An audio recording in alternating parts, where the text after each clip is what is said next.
All right, it has happened. Week 2 update. Christian McCaffrey has been ruled out for week 2 versus Minnesota, the Vikings in Minneapolis. So, big development. Kyle Shanahan said he had his worst practice, meaning the most pain on Thursday. Now, they had a heavier practice on Thursday. It was light on Wednesday and Friday. He was not out there on the field on Friday for practice. So, a lot of predictions that he would be inactive this week. So he has been ruled out, which means JP Mason will get the start once again. Patrick Taylor will be active, and Isaac Orendo could get some snaps as well.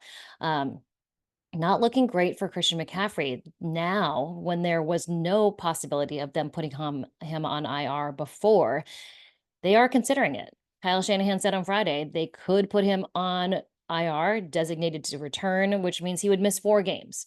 So missing 4 games means it starts the game right after they designate that. So if they designate it before Sunday, that would mean he'd miss week 2, 3, 4, and 5.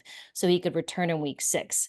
So it doesn't mean because he missed week 1 that that counts. It does not. It's once he is placed on IR, it is 4 games from then. So um, I don't think they necessarily need him. Excuse me.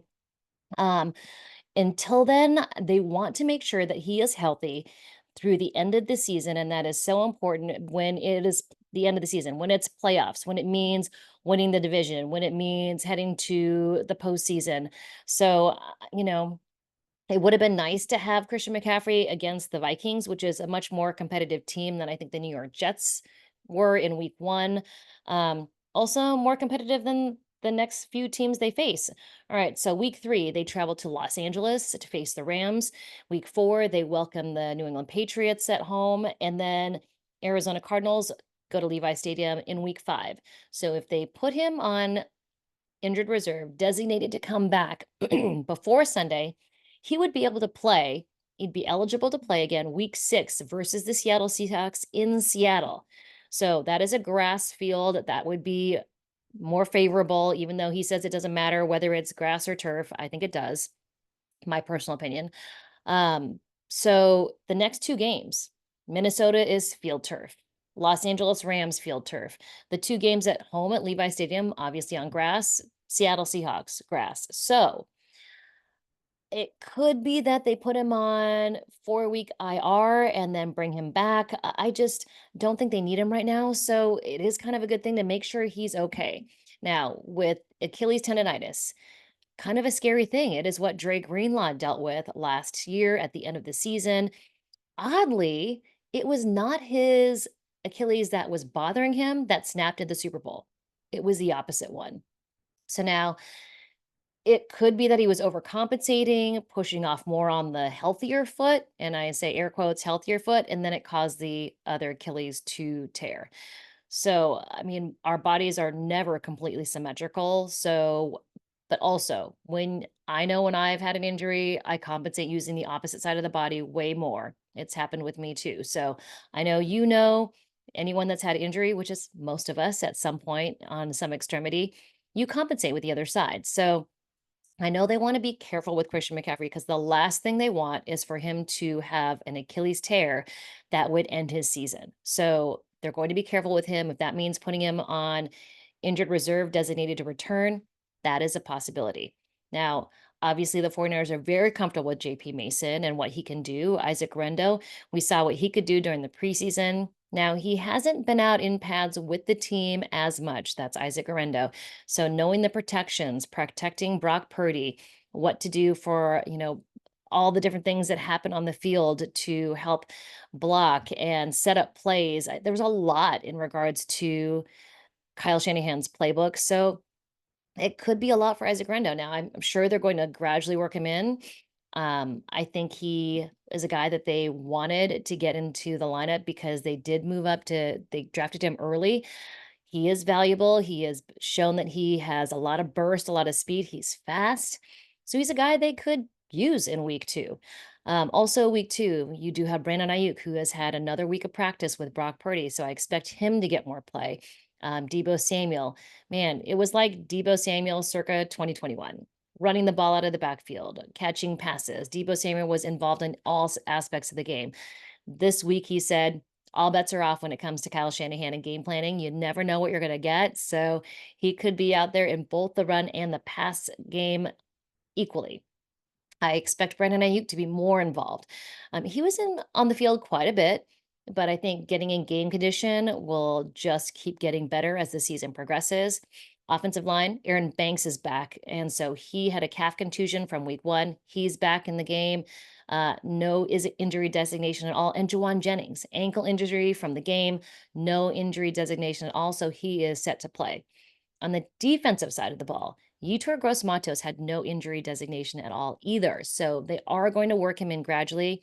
Kyle Shanahan said on Friday he's excited to see what he can do. He had a really good camp. So for him to be able to rotate with Leonard Floyd, what they can do on the ends, he also is possible to see on the interior. But I really think Malik Collins and Jordan Elliott will be seen more on the interior. But when Leonard Floyd needs a little bit of a break, Yetur Gross-Matos can come in. I mean, his get off was really good during camp and earlier. I don't think he was in the Vegas game, the preseason game for a little bit. I think he's got a lot of burst, great motor, just like Leonard Floyd. And both Leonard Floyd and Nick Bosa spoke to me this week and said, this is just the beginning of what this defensive line could do. So I think it's going to be a fun watch for the 49ers defensive line. Now, they are playing a more formidable opponent in the Minnesota Vikings. I think that they've got a good run team. It's Aaron Jones, who showed a ton of burst in week one. And they're also playing Sam Darnold. But the thing about Sam Darnold is he does hold the ball longer than Aaron Rodgers. Aaron Rodgers got rid of the ball faster than any other quarterback in week one, which is pretty impressive.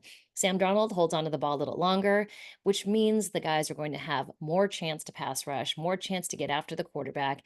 And Diamond Lenore told me this week, he's like, I know what Sam Darnold looks like when he throws the ball. I know exactly what he does. He likes throwing me the ball. That's what Diamond Lenore said. And so he kind of knows his tells, knows what Sam Darnold is about, like knows how he tries to look off receivers, what he looks like before he's going to throw. So while Sam Darnold knows this 49ers defense, the 49ers defense also knows him. So interesting mashup. On the Vikings side of the ball, Jordan Addison, who was a big part of that week one win for the Minnesota Vikings, is out with an ankle injury.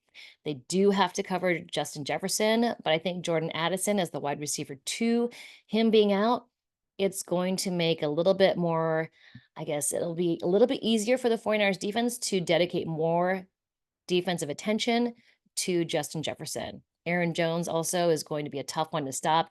So this 49ers defense has its work cut out for him. Now, Fred Warner said this week that he knows Sam Darnold, that knows how good his arm talent is, how he's, escapability is in the pocket. So they've got their work cut out for them. I think it's going to be a good matchup. Week two, I will be out there traveling early Saturday morning to Minneapolis.